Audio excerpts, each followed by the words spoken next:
Welcome to this journey of one of the most disturbing cases in recorded history in rural Tennessee. Before we begin, I invite you to leave a comment about where you're watching from and the exact time you heard this story.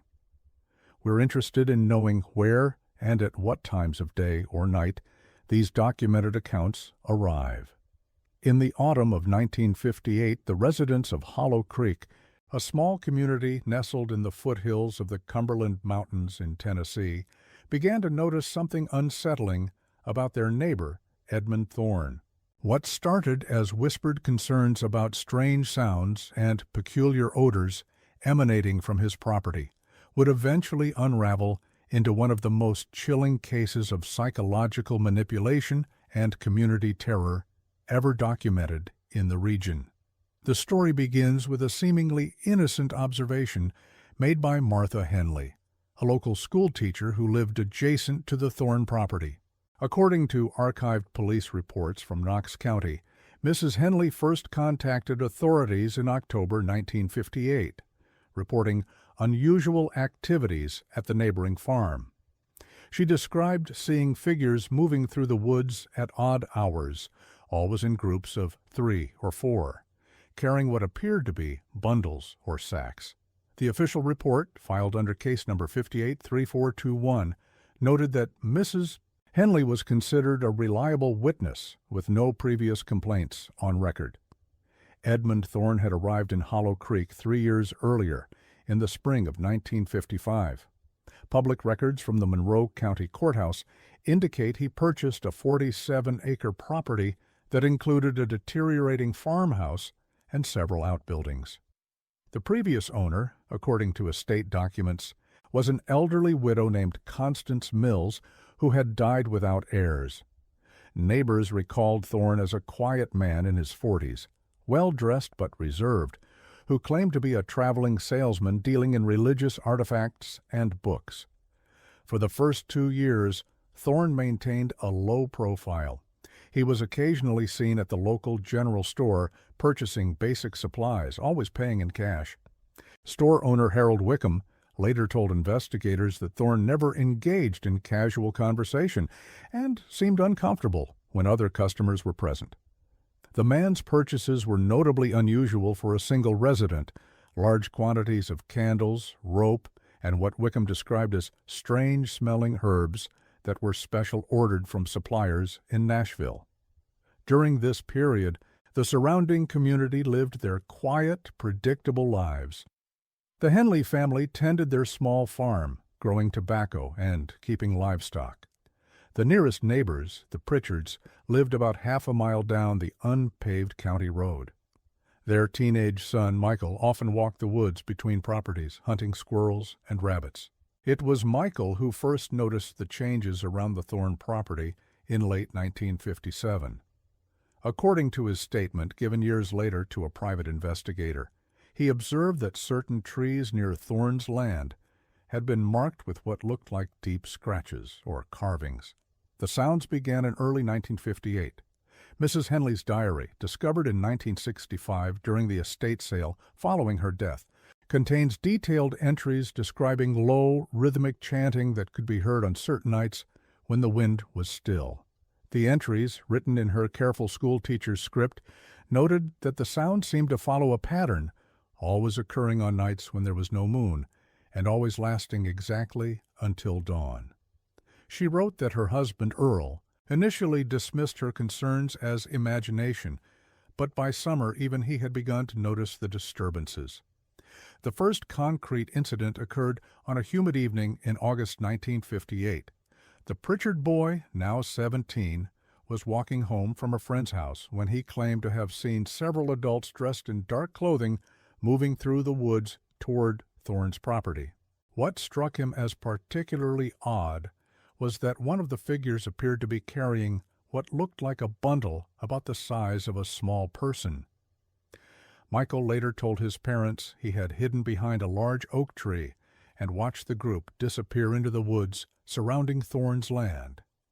When Michael's father, Jacob Pritchard, approached Thorne about the incident a few days later, the response was both cordial and unsettling. According to Pritchard's testimony, given to Sheriff's Deputy William Ross in September 1958, Thorne explained that he regularly hosted prayer meetings for a small religious group from nearby counties. He claimed they preferred to gather at night to avoid the attention of those who might not understand their particular form of worship. Thorne assured Pritchard that all activities were entirely legal and spiritual in nature. This explanation satisfied most residents for several months. The region had a long tradition of various religious sects and unconventional worship practices. Many families had come to Tennessee specifically to practice their faith away from urban scrutiny. However, the explanation became harder to accept as autumn arrived, and the activities at Thorne's property intensified rather than decreased with the changing weather. Mrs. Henley began keeping more detailed records of the disturbances. Her diary entries from October and November 1958 describe not only the regular chanting, but also what she characterized as crying or wailing sounds that seemed to come from different locations around Thorne's property on different nights. More disturbing were her observations of smoke that rose from the woods behind Thorne's house. Not the clean smoke of a fireplace or even a campfire, but dark, oily smoke that hung low in the trees and carried an acrid smell that made her feel ill when the wind carried it toward her home. The situation escalated when Mrs. Henley reported seeing figures moving around her own property during the night. Her entry, dated November 15, 1958, describes waking to see shadowy forms near her chicken coop. When she and her husband investigated the next morning, they found that several chickens were missing, but there were no signs of forced entry and no animal tracks that would indicate a fox or other predator. More unsettling, they discovered strange symbols scratched into the dirt near the coop, symbols that Mrs. Henley noted looked similar to the markings young Michael had described seeing on trees near Thorne's land. As winter approached, the activities seemed to move closer to the surrounding homes. The Pritchards began finding their mail scattered, as if someone had been searching through it. Jacob Pritchard installed new locks on his barn after discovering that tools had been moved and rearranged during the night. Most disturbing of all, the family's dog, a large mixed breed that had never shown fear of anything, began refusing to go outside after dark and would whimper and scratch at the back door whenever the chanting sounds began. It was during this period that Mrs. Henley made a discovery that would later prove crucial to understanding the true nature of what was happening in Hollow Creek. While cleaning out an old storage shed on her property, she found a collection of items that had apparently been hidden there: several pieces of torn cloth, a small metal box containing what appeared to be hair and fingernails, and a notebook filled with handwritten pages in a language she could not identify.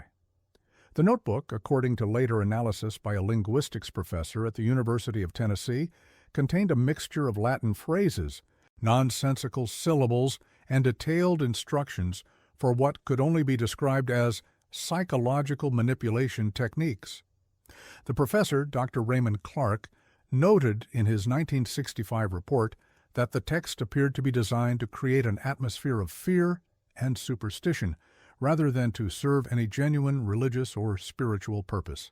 Mrs. Henley took the items to Sheriff's Deputy Ross, who filed them as evidence but initially showed little interest in pursuing an investigation. According to departmental records, Ross noted that no crimes had actually been reported and that the items could have been left by previous property owners or even placed as a prank. However, this changed dramatically on the night of December 21, 1958, when the winter solstice brought events that would forever alter the quiet community of Hollow Creek. That evening, the sounds from Thorne's property were louder and more intense than ever before. Multiple witnesses, including the Henleys, the Pritchards, and 2 other neighboring families, reported hearing what sounded like dozens of voices engaged in some form of coordinated chanting. The sounds continued well past dawn, contrary to the previous pattern, and were accompanied by bright lights that seemed to move through the woods in complex patterns. More disturbing were the reports of visitors to the area that night. Jacob Pritchard later testified that he counted at least 8 vehicles passing his house between midnight and dawn, all heading toward the remote roads that led to Thorne's property.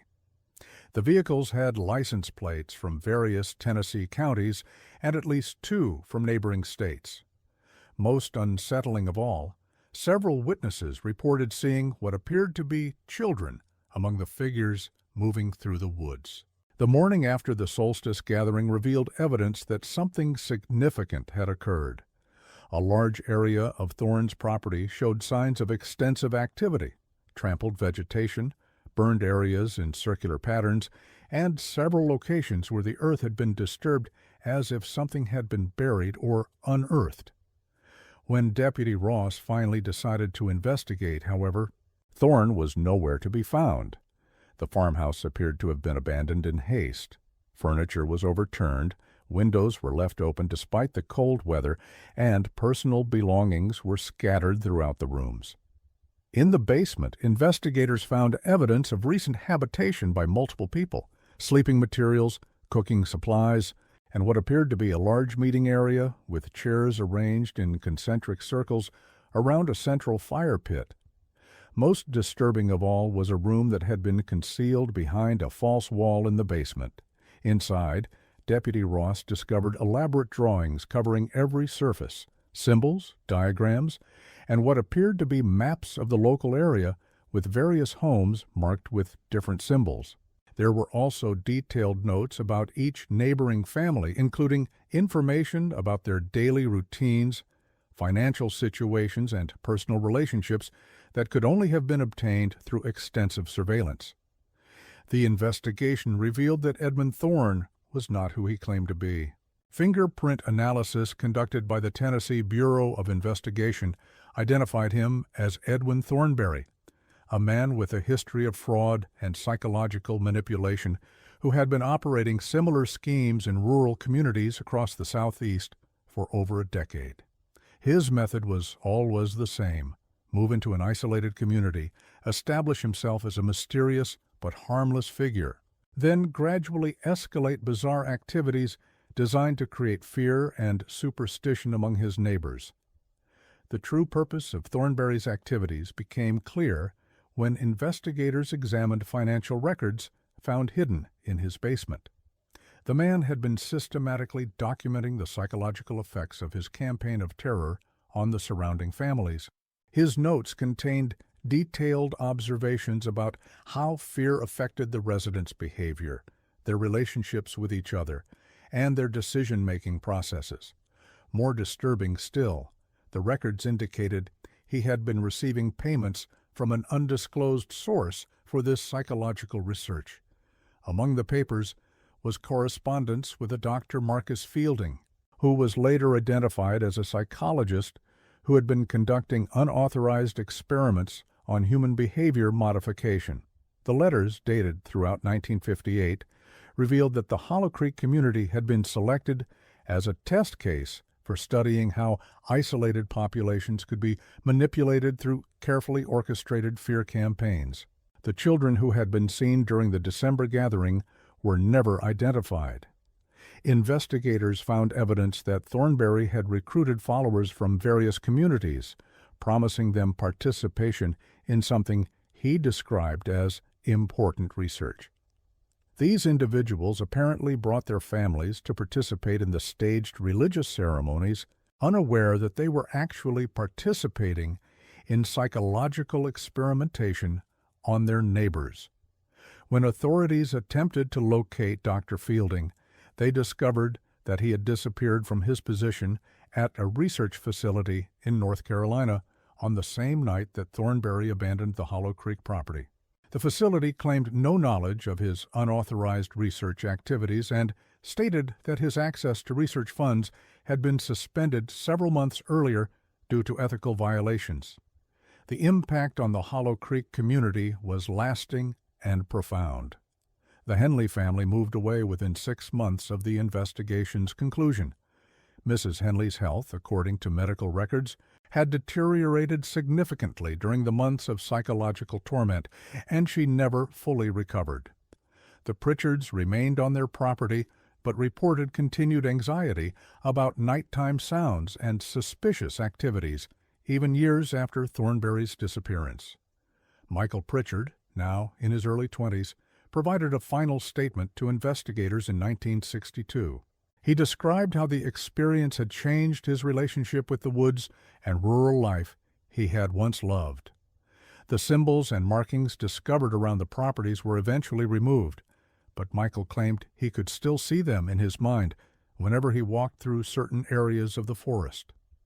In 1963, a property developer purchased both the Thorn Farm and the Henley property, planning to subdivide the land for new homes.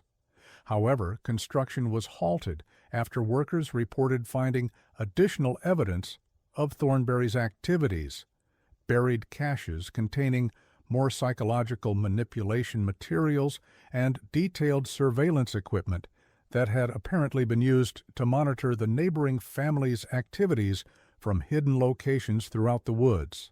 The case was officially closed in 1964 when the FBI determined that both Thornberry and Dr. Fielding had likely fled the country.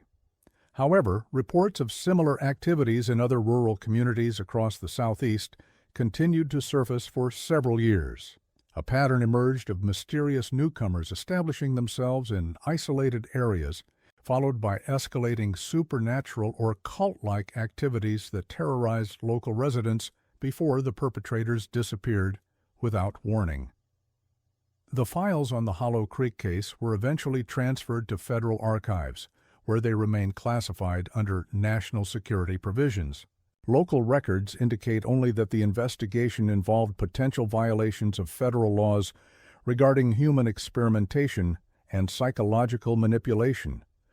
The specific details of Thornberry's methods and the extent of the psychological damage inflicted on the community remain buried in bureaucratic files. Today, the land where Edmund Thorne's farmhouse once stood is overgrown and unmarked.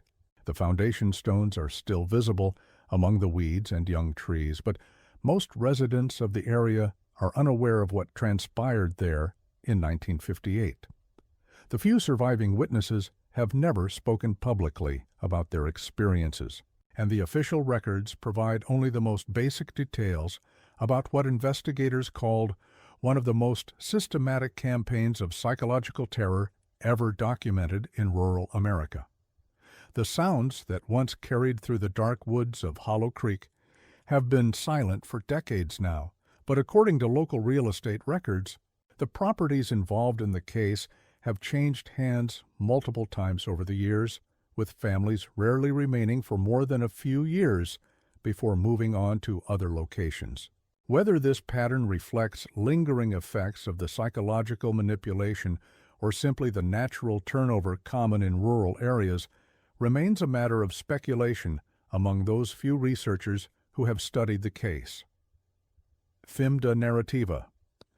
Welcome to this journey of one of the most disturbing cases in recorded history in rural Tennessee. Before we begin, I invite you to leave a comment about where you're watching from and the exact time you heard this story. We're interested in knowing where and at what times of day or night these documented accounts arrive.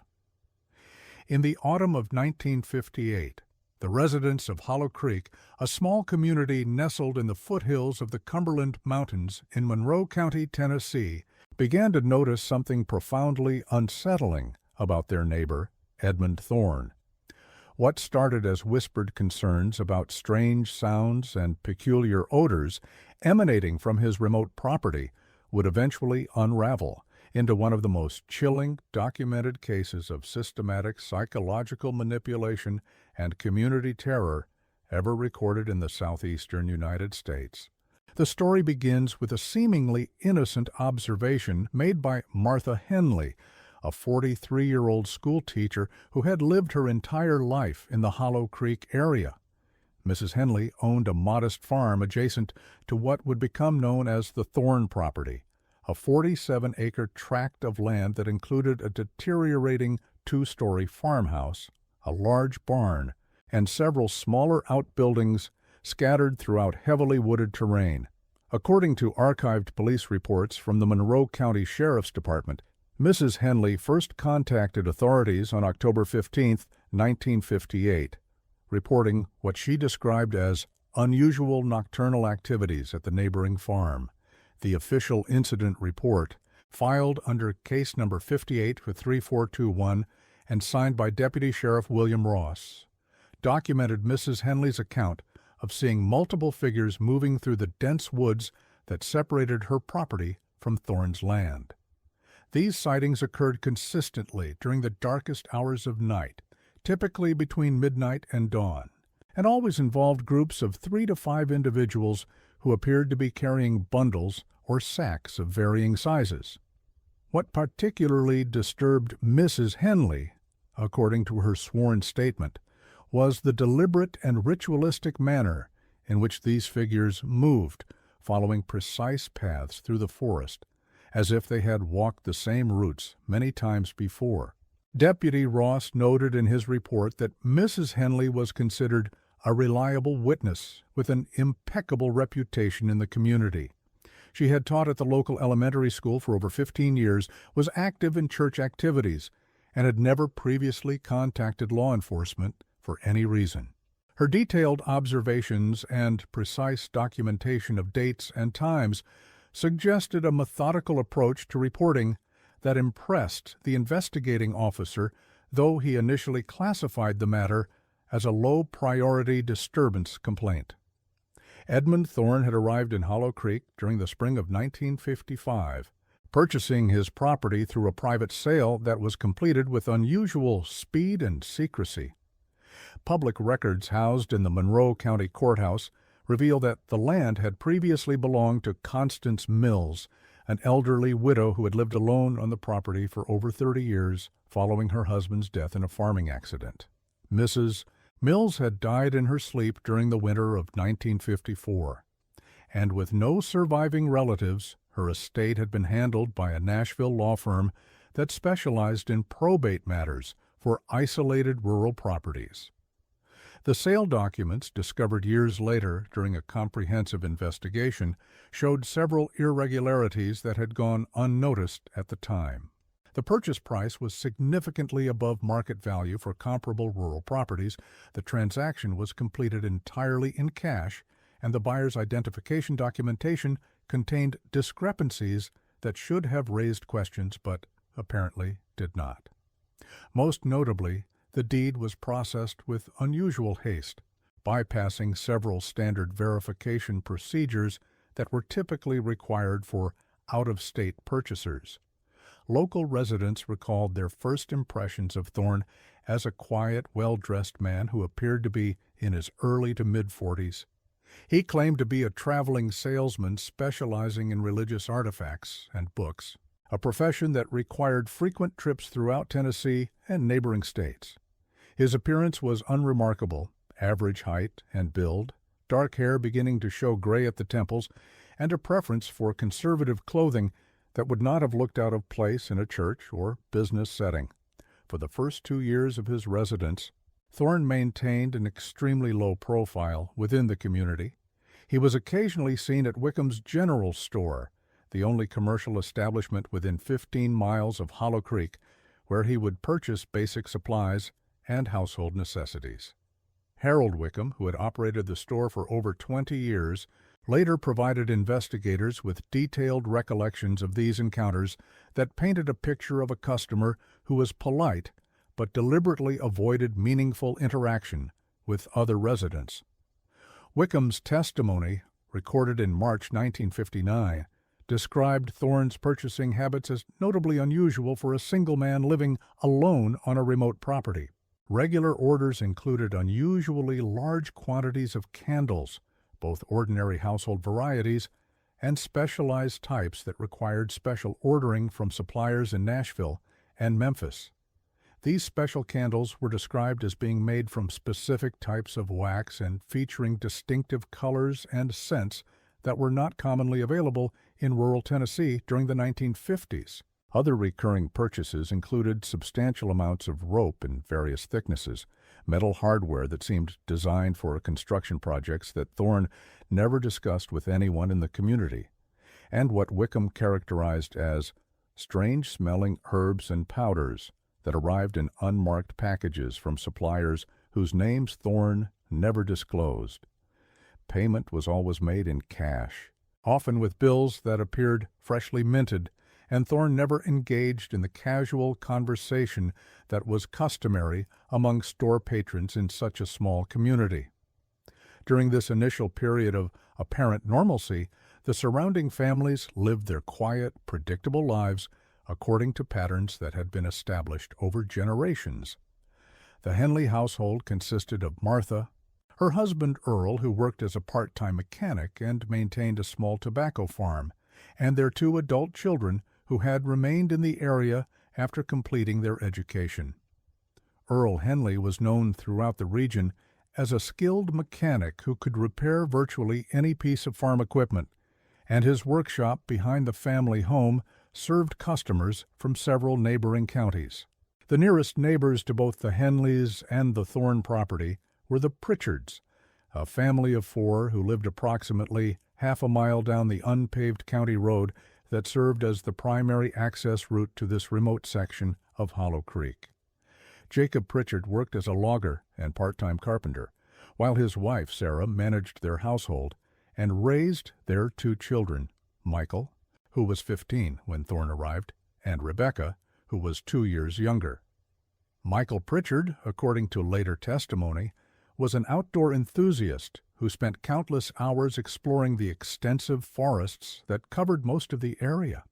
His intimate knowledge of the local terrain, including game trails, creek beds, and the natural landmarks that served as navigation points in the dense woods, would prove crucial to understanding the scope of activities that eventually unfolded around the Thorne property. It was Michael who first noticed subtle changes in the environment around Thorne's land during the late summer of 1957. While hunting squirrels and rabbits along familiar paths, he observed that certain trees had been marked with what appeared to be deliberate cuts or carvings.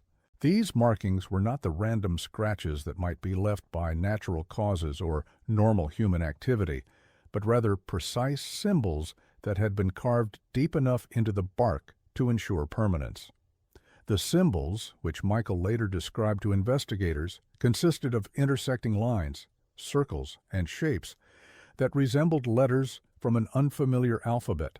They appeared at regular intervals along specific routes through the forest, always at eye level for an adult observer, and always on trees that provided clear sight lines to multiple directions.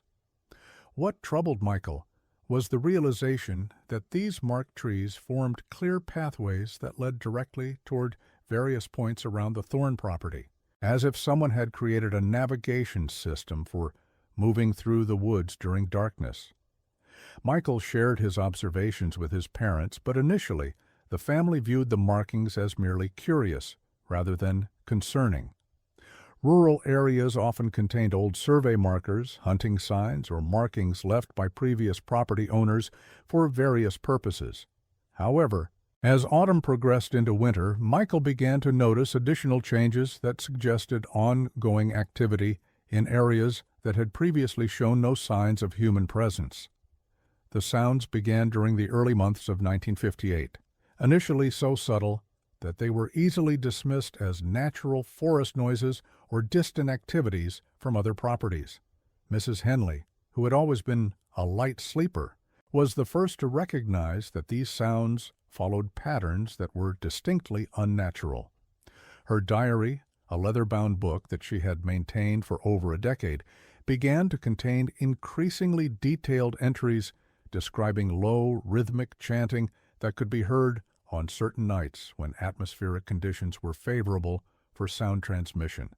These diary entries, discovered in 1965 during the estate sale following Mrs. Henley's death, provided investigators with a chronological record of escalating disturbances that painted a disturbing picture of systematic psychological manipulation. Written in her careful schoolteacher's script, the entries documented not only the sounds themselves, but also their effects on her family's sleep patterns, daily routines, and overall sense of security in their own home.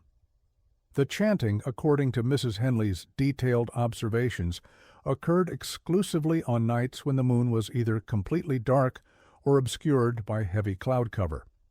The sessions always began precisely at midnight, as verified by the reliable grandfather clock that had belonged to her family for 3 generations, and continued until the first signs of dawn appeared over the eastern ridge of the Cumberland Mountains. The voices involved in these sessions seemed to number between 6 and 12 individuals, though the echoing effects created by the surrounding hills made precise counting impossible. Mrs. Henley noted that the chanting followed recognizable patterns that repeated throughout each session, suggesting either the reading of written text or the recitation of memorized passages. The language appeared to be foreign, though she occasionally detected what sounded like English words or phrases mixed into the larger body of unfamiliar syllables. The overall effect, she wrote, was deeply unsettling in ways that went beyond simple noise disturbance, creating an atmosphere of dread that persisted long after the sounds had ceased. Earl Henley, according to his wife's diary entries, initially attempted to provide rational explanations for the disturbances. He suggested that the sounds might be coming from a radio or record player at the Thorne house, though the distance and intervening terrain made this theory implausible. He also theorized that Thorne might be hosting religious gatherings for members of one of the more enthusiastic Christian sects that were common throughout rural Tennessee, though the timing and nature of the activities did not match the worship practices of any known denomination. By midsummer 1958, however, even Earl had begun to acknowledge that the sounds represented something beyond normal religious or social activities. His own diary, a less detailed but equally revealing document, discovered alongside his wife's records, contained entries describing his growing concern about the psychological effects the disturbances were having on his family. He noted that both he and Martha had begun experiencing sleep disturbances, even on nights when no sounds were audible, as if their bodies had developed a conditioned response to anticipate the nocturnal sessions. The first concrete incident that elevated community concern beyond simple noise complaints occurred on a humid evening in late August 1958.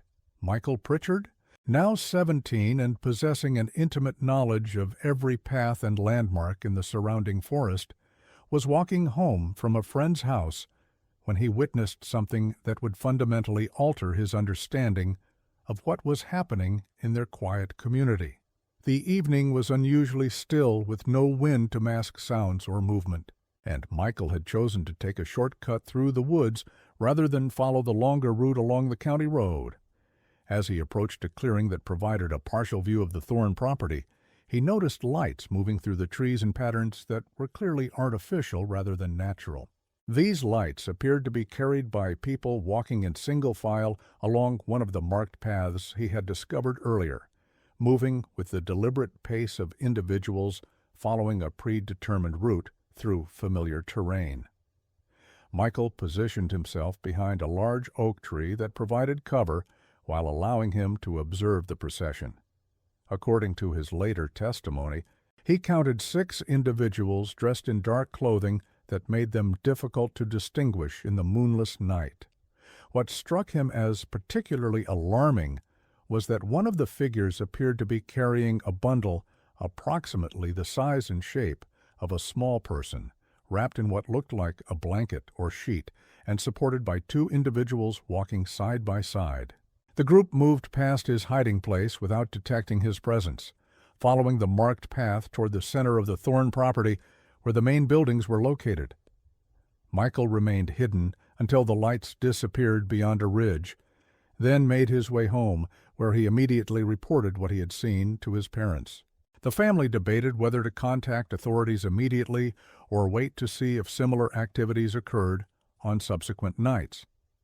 Jacob Pritchard decided to approach Thorne directly before involving law enforcement, hoping to obtain a simple explanation that would resolve his family's growing concerns. According to his later testimony, provided to Deputy Sheriff Ross in September 1958, this conversation took place 3 days after Michael's sighting and proved to be both informative and deeply troubling. Thorne's response to Pritchard's questions was characterized by an unusual combination of cooperation and evasiveness. He readily admitted to hosting regular gatherings at his property at Key, explaining that he served as a coordinator for a small religious group that included members from several counties throughout eastern Tennessee. These individuals, he claimed, preferred to conduct their worship services during nighttime hours to avoid potential harassment or interference from those who might not understand their particular theological perspectives. The explanation was plausible within the context of Tennessee's religious history, which included numerous sects and denominations that had developed unconventional worship practices as a result of geographic isolation and cultural independence. However, several aspects of Thorne's account troubled Pritchard, particularly the secretive nature of the gatherings and the apparent reluctance of participants to identify themselves within the broader community. When Pritchard asked about the bundle that Michael had observed, Thorne's demeanor became noticeably more guarded. He claimed that the group occasionally transported religious artifacts and ceremonial items that required careful handling due to their age and fragility. Some of these items, he suggested, were large enough to require two people for safe transport through the difficult terrain surrounding his property. This explanation satisfied most community residents for several months, particularly given the region's long tradition of tolerance for diverse religious practices. However, the satisfaction was temporary as autumn brought escalating activities that became increasingly difficult to rationalize as conventional worship or fellowship gatherings. Mrs. Henley's diary entries from October and November 1958 document a significant intensification of the nocturnal disturbances. In addition to the regular chanting sessions, she began recording what she described as crying or wailing sounds that seemed to emanate from different locations around the Thorne property on different nights. These sounds were distinctly different from the organized chanting, consisting instead of what appeared to be individual voices expressing distress or anguish. More disturbing were her observations of smoke that rose from various points in the woods behind Thorne's house during and after the gatherings. This smoke was qualitatively different from the clean burning of wood or paper, instead producing dark, oily clouds that hung low among the trees and carried an acrid smell that caused respiratory irritation when the wind carried it toward neighboring properties. Mrs. Henley noted that this smoke often continued rising for hours after all other signs of activity had ceased, suggesting that whatever was being burned required extended time to consume completely. The psychological pressure on the surrounding families intensified when Mrs. Henley began reporting evidence of surveillance activities directed toward her own property.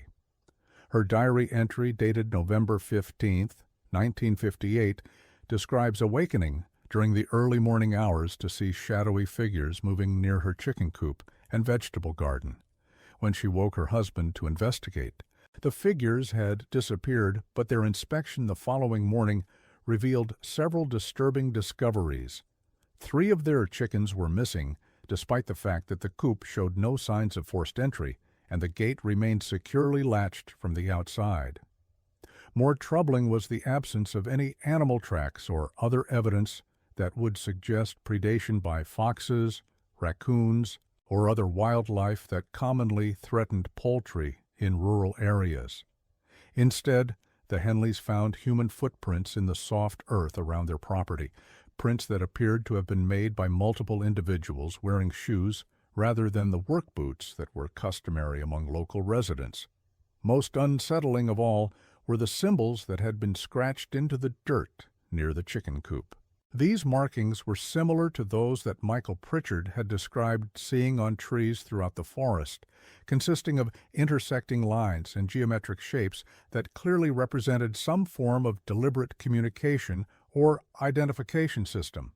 The symbols appeared to have been made with a sharp stick or metal tool, and their placement suggested they were intended to be discovered by the property owners. As winter approached, the activities around the Thorne property seemed to expand beyond the boundaries of his own land. The Pritchard family began experiencing their own encounters with uninvited visitors, discovering evidence that their mail was being examined and their daily routines were under observation. Letters would be found scattered near their mailbox as if someone had been searching through them, and items in their barn were occasionally moved or rearranged during the night, despite the fact that the building was kept securely locked. Jacob Pritchard installed additional security measures around his property, including new locks on all outbuildings and a large bell that could be rung to alert neighbors in case of emergency. However, these precautions seemed to have little effect on the unwanted visits, which continued with increasing frequency throughout the winter months. The family's German Shepherd, a large and normally fearless animal that had always served as an effective guard dog, began exhibiting behavior that suggested a level of terror that the Pritchards had never witnessed. The dog would refuse to go outside after sunset, whimpering and pawing at doors when the nocturnal activities began at the Thorne property. During chanting sessions, the animal would hide in the basement and could not be coaxed out until well after dawn. It was during this period of escalating tension that Mrs. Henley made a discovery that would later prove crucial to understanding the true nature of what was occurring in their community. While cleaning out an old storage shed that had not been used for several years, she found a collection of items that had apparently been placed there without her knowledge or consent.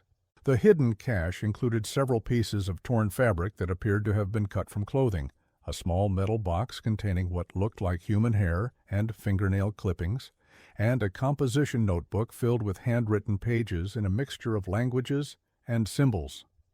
The notebook, according to later analysis by Dr. Raymond Clark, a linguistics professor at the University of Tennessee, contained Latin phrases mixed with nonsensical syllables and detailed instructions for psychological manipulation techniques.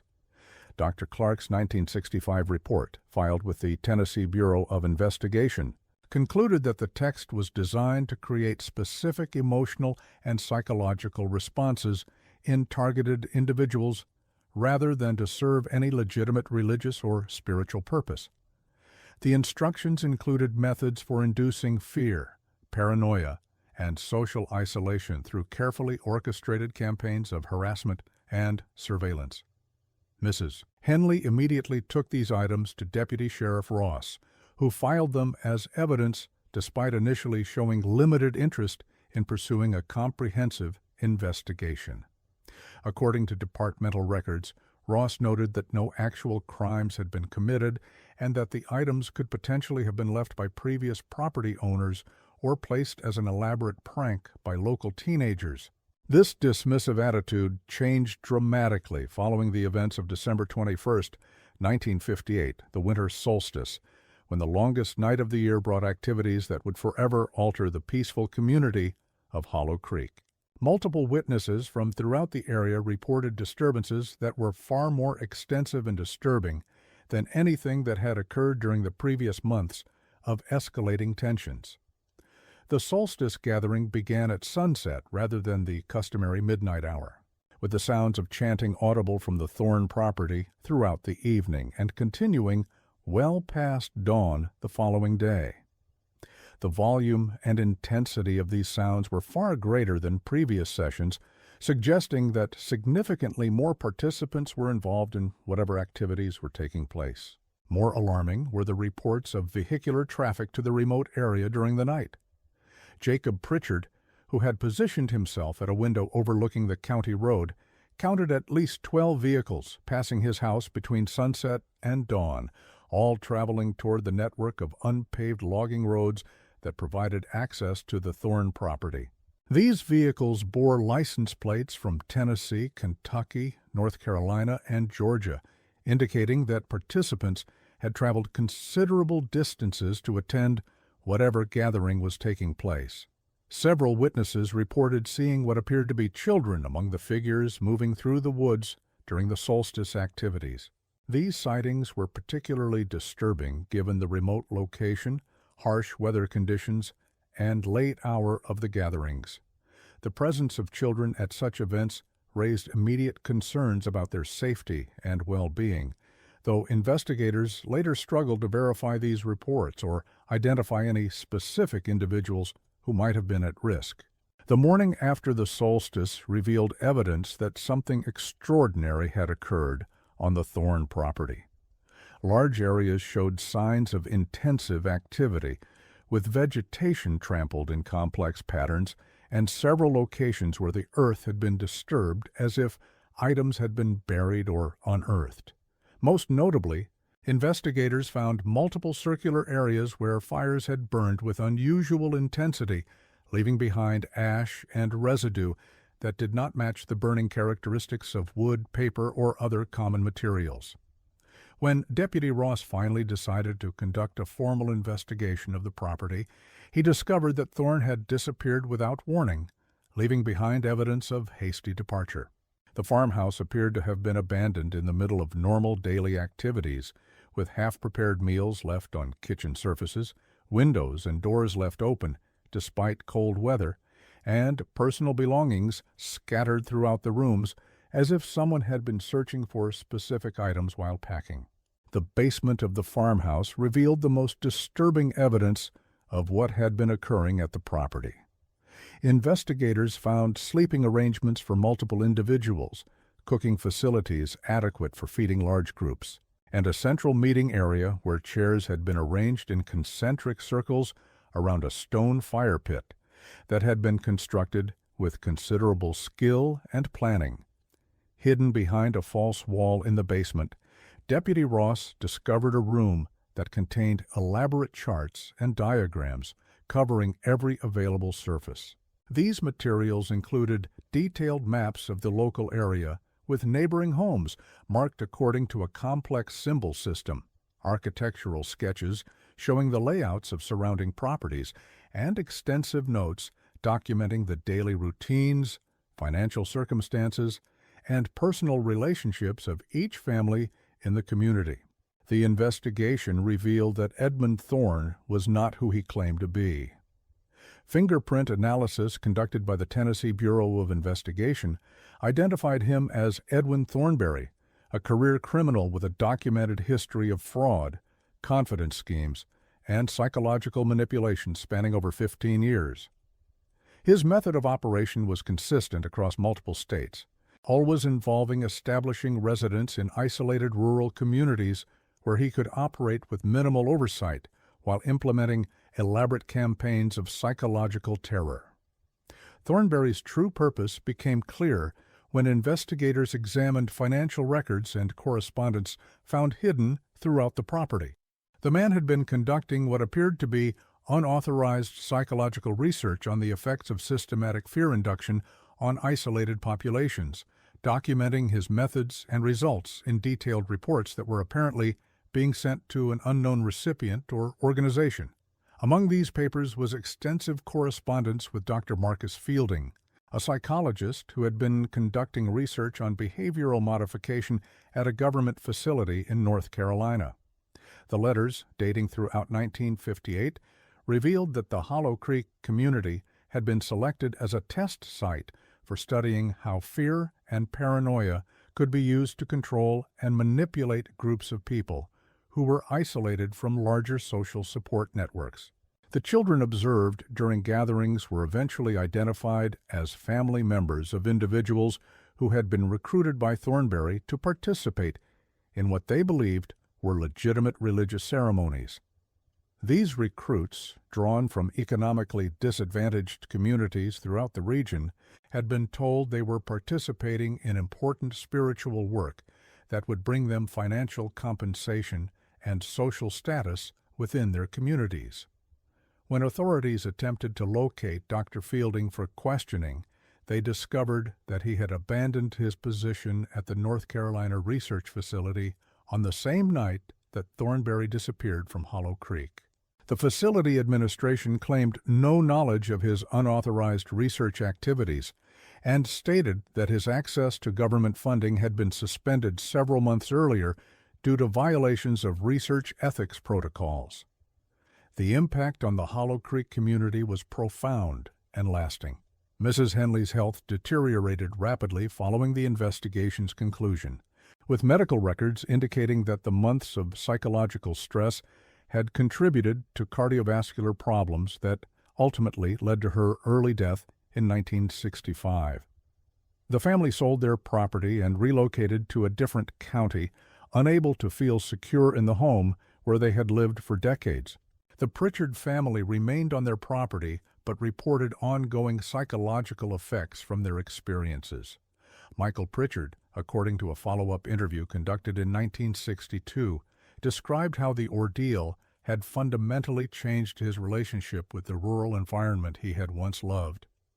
The marked trees were eventually cut down or had their bark removed, but he claimed he could still visualize their locations whenever he walked through the forest. In 1963, a property development company purchased both the Thorne property and the abandoned Henley farm, with plans to subdivide the land for residential construction. However, the project was halted when construction workers reported finding additional evidence of Thornberry's activities buried throughout the area.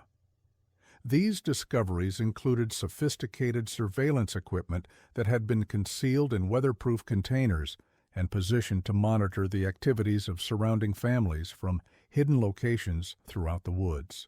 The case officially was closed in 1964, when federal investigators determined that both Thornberry and Dr. Fielding had likely fled the country using false identification documents. However, reports of similar activities continued to surface in rural communities throughout the southeastern United States for several years afterward, suggesting that the Hollow Creek incident was part of a larger pattern of unauthorized psychological research being conducted on unsuspecting populations. The files related to the Hollow Creek investigation were eventually classified under national security provisions and transferred to federal archives, where they remain sealed from public access. Local law enforcement records contain only basic information about property crimes and disturbance complaints, with no reference to the psychological manipulation or unauthorized research activities that were uncovered during the investigation. Today, the location where Edmund Thorne's farmhouse once stood is overgrown with vegetation and marked only by crumbling foundation stones that are barely visible among the weeds and young trees. Most current residents of the area are unaware of the events that transpired there in 1958, and the few surviving witnesses have never spoken publicly about their experiences. The properties involved in the case have changed ownership multiple times since the 1960s, with families typically residing there for only a few years before deciding to relocate. Real estate agents familiar with the area have noted this pattern, but attribute it to the remote location and economic factors rather than any awareness of the property's history. The sounds that once echoed through the dark forests of Hollow Creek have been silent for over 6 decades now, but the psychological scars left by systematic manipulation and terror continue to influence the community in ways that may never be fully understood or documented. What remains clear is that the case represents one of the most comprehensive examples of psychological warfare ever conducted against American civilians, demonstrating the vulnerability of isolated populations to sophisticated manipulation techniques.